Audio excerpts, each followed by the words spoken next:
Waheshimu baba yako na mama yako, kama Bwana Mungu wako alivyokuamuru, siku zako zipate kuongezeka, nawe upate kufanikiwa katika nchi upewayo na Bwana Mungu wako. Usiue, wala usizini, wala usiibe, wala usimshuhudie jirani yako uongo, wala usimtamani mke wa jirani yako, wala usitamani nyumba ya jirani yako, wala shamba lake, wala mtumwa wake, wala mjakazi wake, wala ng'ombe, wala punda wake, wala kitu chochote alicho nacho jirani yako. Bwana Yesu apewe sifa. Ninataka nilete neno la Mungu kwa muda mchache, na haya ni mambo ambayo Bwana Mungu wetu aliweza kuamuru ya kwamba tusiweze kuyafanya. Aliamuru mambo 6, na akasema ya kwamba kitu ya kwanza akasema ya kwamba waheshimu baba yako na mama yako, kama Bwana Mungu wako alivyokuamuru, siku zako zipate zizidi, nawe upate kufanikiwa katika nchi upewayo na Bwana Mungu wako. Maandiko yanasema ya kwamba, tunasoma katika kitabu cha Kumbukumbu la Torati mlango wa 5 mstari wa 16. Kumbukumbu la Torati mlango wa 5. Kumbukumbu ni Deuteronomy chapter number 5 verse number 16. Biblia inasema ya kwamba waheshimu wazazi wako, ndiposa siku zako zipate kuongezeka. Respect your father and mother, so that your days can be added in this world that I am giving you today. Huyo ni Mungu anasema hayo mambo, ya kwamba alituamuru tufuate haya maagizo yake, tuishi kulingana na maagizo yake ama maamuru yake alivyotuamuru. Anatuambia ya kwamba tuwaheshimu wazazi wetu, ndiposa siku zetu zipate kuongezeka. Je, unataka kuishi maisha marefu? Lazima uwaheshimu wazazi wako. Unataka kukaa miaka mingi hapa duniani? Lazima uwaheshimu wazazi wako, ndiposa siku zako zipate kuongezeka. Watu wengi wamekufa premature death because they don't respect their parents. When you don't respect your parents, you will not live a long life in this world. If you don't respect your parents, you will not enjoy life in this world.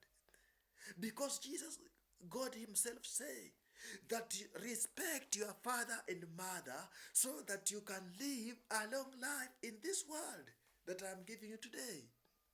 Amen. Your parent is protecting you from evil spirit to your body. Your parents are protecting you from evil disease. Magonjwa mabaya ambayo yanaweza yakakukamata ukagonjeka ukiwa na uhusiano mwema na mzazi, hayawezi yakakuingia, kwa sababu the work of the parent is to make sure that my daughter, that my son is well. He is protecting you from evil disease. Mzazi anakuprotect usipatwe na magonjwa, usipate na kansa, usipate na ugonjwa saratani. Ndiposa andiko anasema ya kwamba waheshimu baba yako na mama yako, ndiposa siku zako zipate kuongezeka. When you have a good relationship with God, you will live a good life. You will live a long life because of a good relationship with your parents. My brother and my sister, you need to make sure that you have a good relationship with your God. You need to make sure that your parents, you have a good relationship with them, so that you can live a good life in this world that God has given you today. Praise the name of living God. So the scripture says that respect your father and mother so that you can live a long life. Do you want to live a long life in this world? You need to respect your parents. Amen. Hallelujah. Wazazi wako wanakuprotect usipate magonjwa. And that's why when you were not in a good relationship with your parents, even when you travel, you can get accident because they were not a good relationship with them. You can get a disease. You can get cancer. You can get HIV. You can get the many diseases because you don't have a good relationship with God, with your parents. The Bible says that respect your father and mother so that you can live a long life in this world. Mungu wako wa kwanza ambaye unayemjua. Unajua kuna Mungu ambaye ni baba yetu aliye mbinguni, lakini kuna Mungu wa pili ambaye ni wazazi wetu. Huyu Mungu tunaambiwa hatujawahi muona, lakini yule Mungu ambaye alituleta duniani ni mzazi wetu. Na ndiposa maandiko yanasema ya kwamba tuwapende wazazi wetu, ndiposa siku zetu zipate kuongezeka. We need to love our parents so that our days zikapate kuongezeka. Siku zetu hazitaongezeka kama hatutawaheshimu wazazi wetu. Miaka yetu haitaongezeka kama hatutawaheshimu wazazi wetu. So we need to respect our parents so that our days zikaweze kuongezeka. Mungu wetu ambaye tunayemuona hapa duniani ni mzazi. Ndiposa Bwana akasema kwamba waheshimu. Usipowaheshimu hautaishi miaka mingi. Because wazazi ni Mungu wetu wa pili. Kuna Mungu wa mbinguni, yes. Na kuna Mungu ambaye ni wazazi wetu ambaye walituleta hapa duniani, wakatutunza. So we need to respect them. Hallelujah. Jambo la pili, Bwana anasema ya kwamba tusiue. Don't kill. Hilo ni jambo Mungu alikataa. Wale wasichana ambao mmefanya abortion, hiyo kufanya abortion ni kuua. The Bible says do not kill. Usiue, kwa sababu unapofanya abortion, hiyo ni nafsi ambayo umeua na inalia. So don't kill. Number 3, wala usizini. Usifanye uzinzi. Maandiko yanasema ya kwamba wala usizini. The scripture refuses that. Amen. Wala usizini. Amen. Hallelujah. Maandiko yanasema ya kwamba wala usifanye nini? Usizini. Amen. Number 4, wala usiibe. Maandiko yanasema kwamba tusiibe. Do not steal. Mungu ndiye anasema ya kwamba tusiibe, tusikue wezi. The scripture is rejecting that. Number 4, wala usimshuhudie jirani yako uongo. Don't speak lies. Usiongee uongo. Amen. The scripture inakataa tukuongea uongo. Uko Nairobi unadanganya, uko Embu. Maandiko yanasema ya kwamba tusishuhudie uongo. Wala usimtamani mke wa jirani yako, wala usitamani nyumba ya jirani yako, wala shamba la jirani yako, wala mtumwa wake, wala mjakazi wake, wala ng'ombe wake, wala punda wake, wala kitu chochote anacho jirani yako. Maandiko yanasema kwamba tusitamani mke wa jirani yetu, ng'ombe ya jirani yetu. Unapoona mke wa jirani yako, mheshimu, usimtamani. Bwana apewe sifa. Tusitamani wake wa wenzetu, tusitamani mali zao. The Bible rejects that. Usitamani. Amen. So tusikue watu wa kutamani vitu za wenyewe. Tukiomba na kitu tukitamani, tuambie Mungu tupee, kwa sababu ukitamani utaiba. Na maandiko yamesema tusiibe. Ukitamani mke wa mwenzako utaiba. Na maandiko yanasema kwamba tusiibe. Bwana Yesu apewe sifa. Kwa hivyo tuishi kulingana na mambo haya, amri hizi za Mungu, amri 6 ambazo alisema tukae kulingana nazo. Bwana apewe sifa. Namba 1 imesema ya kwamba tuwaheshimu wazazi wetu ili siku zetu zipate kuongezeka. Kuna mambo ambayo Mungu aliweka kwa maisha yetu. Tukiishi kulingana na hayo mambo, tutaishi miaka mingi. Tutaishi maisha mazuri. Tutaishi maisha ambayo yamekubalika mbele zake Bwana. So maandiko yanasema kwamba tuwaheshimu wazazi wetu. Aswa wasichana. Kuna wale watu ambao Bwana ameleta kwa maisha yako. Exactly wanaume. Kuna wanaume 4 ambayo Mungu ameleta katika maisha ya mwanamke. Mwanaume wa kwanza ni mzazi, baba yake. Mwanaume wa pili ni brother yake. Mwanaume wa 3 ni mchungaji wake. Mwanaume wa 4 ni bwana yake.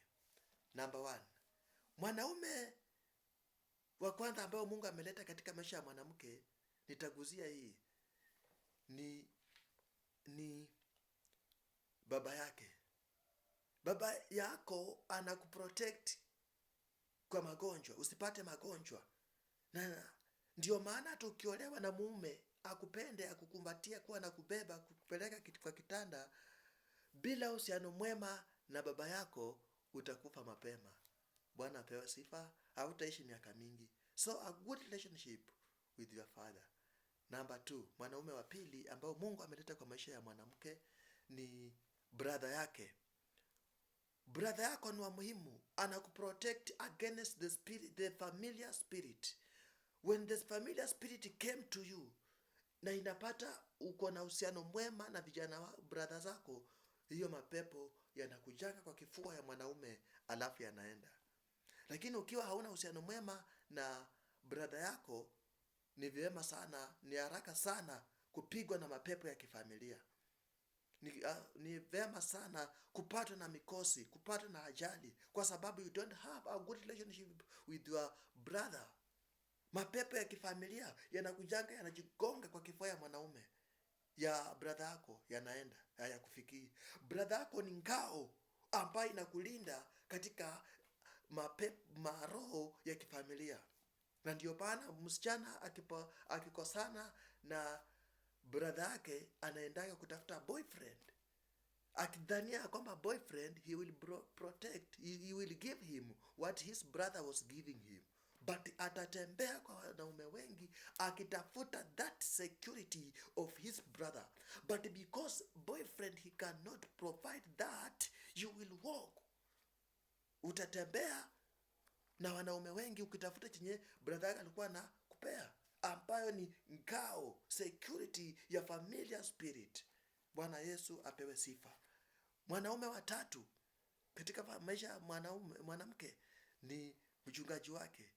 Pastor mwanaume, kuna mapepo yanaogopanga pastor mwanaume, na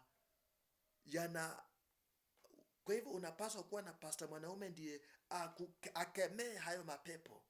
Hata kama wewe ni bishop mwanamke, hata kama wewe ni apostle mwanamke, hata wewe ni mchungaji mwanamke, unapaswa kuwa na mchungaji mwanaume ambaye anaweza nyamazisha mapepo ya ambayo yanaogopanga wanaume na yaogopangi wanawake.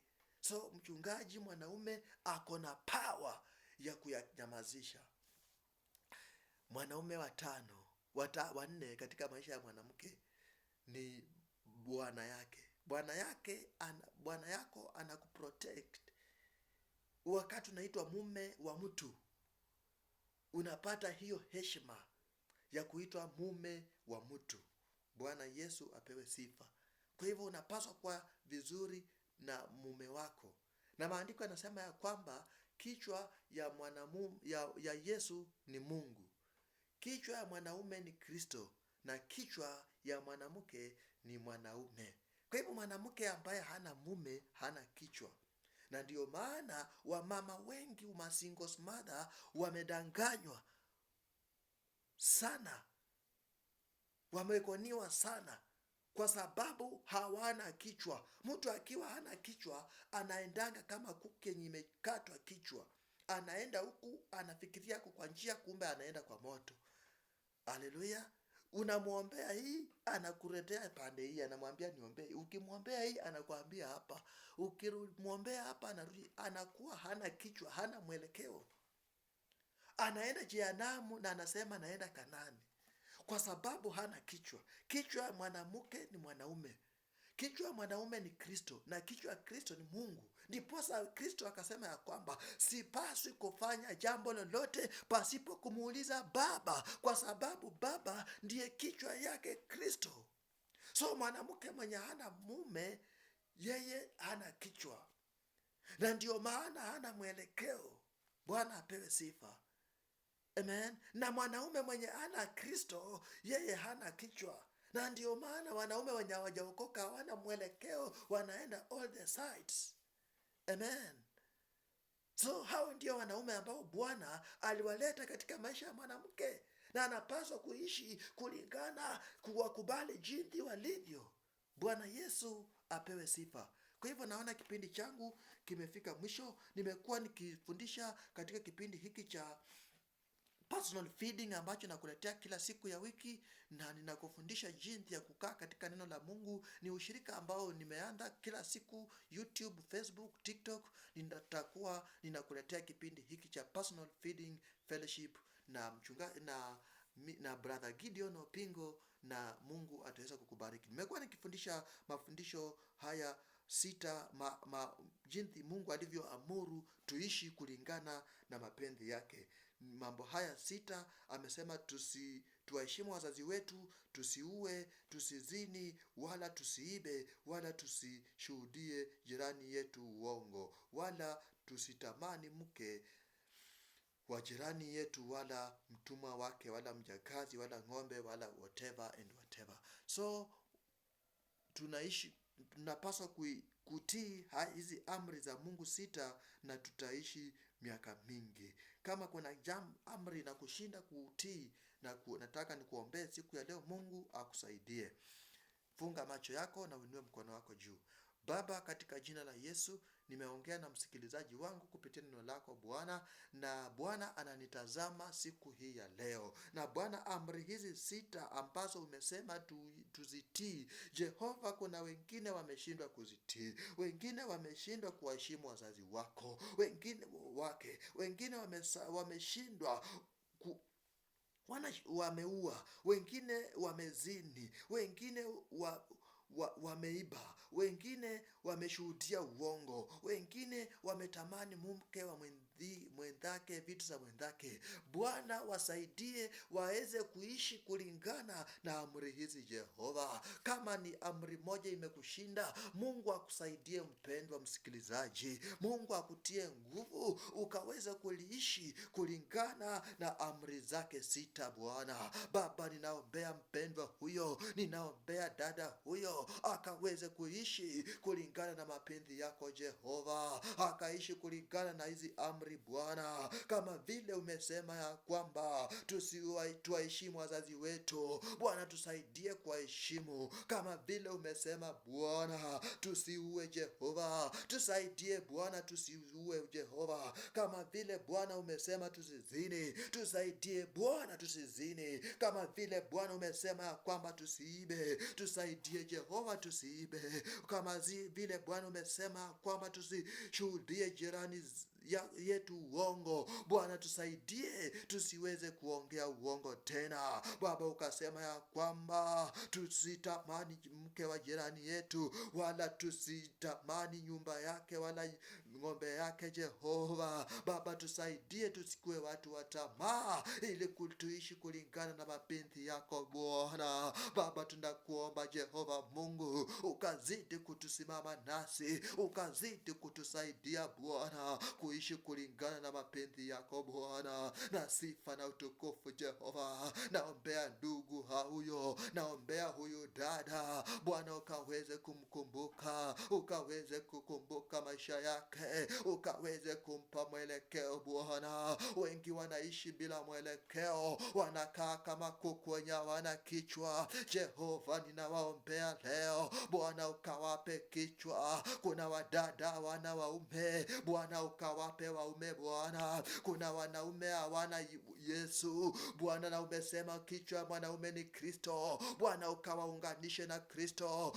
Na Bwana ukasema ya kwamba kichwa ya Kristo ni Mungu. Ndiposa Bwana umesema ya kwamba ufanyi jambo lolote pasipo kumuuliza Mungu. Baba, tusaidie tuishi kulingana na neno lako, tuishi kulingana na mapenzi yako, tuishi kulingana na matakwa yako Bwana, na sifa na utukufu zitakurudia. Baba, tunasema ni asante. Jina lako liinuliwe Jehova, jina lako litukuzwe Bwana. Msikilizaji wangu ukamkumbuke, ninamfunika na wingu lako, ninamfunika na mavuli wako Bwana, ukamuinue ukambariki, na sifa na utukufu zitakurudia. Wale hawana waume wape Bwana, wale hawana uhusiano mwema na wazazi Bwana, wasaidie wakuwe nao, na sifa na utukufu zitakurudia. Asante Bwana, kwa maana unaweza. Kwa jina la Yesu naomba na nitakuamini. Amen. Uko hapo na unataka kuokoka, siwezi mfunga kipindi hiki, siwezi maliza kipindi hiki kabla sijakuombea. Wewe ambaye unataka kumpokea Kristo kama mwokozi wa maisha yako, nataka uombe maombi hii nyuma yangu. Sema: Bwana Yesu, naja mbele zako, mimi ni mwenye dhambi. Futa majina yangu kwenye kitabu cha mauti, andika majina yangu kwenye kitabu cha uzima wa milele. Sema: Yesu, nakupenda, nitakutumikia siku zote za maisha yangu. In the name of Jesus. Father, naombea yule mmoja ambaye ameomba ombi ya kuokoka, ninambarikisha mbele zako, ukaweze kumuinua, ukampe mwelekeo na ukamuongoze hata kwenda kanisani, na sifa na utukufu zitakurudia. Kwa jina la Yesu naomba na nitakuamini. Amen. Kama umeomba hiyo ombi ya wokovu, Jumapili tafuta kanisa linalohubiri Yesu Kristo na ukaweze kwenda pale na utaweza kubarikiwa. Mungu awabariki, Mungu awainue. Hiki kipindi ninawaletea kila siku ya wiki ambayo kinaitwa Personal Feeding, na ni kipindi ambacho nakifanya online. Niko live YouTube, TikTok na Facebook.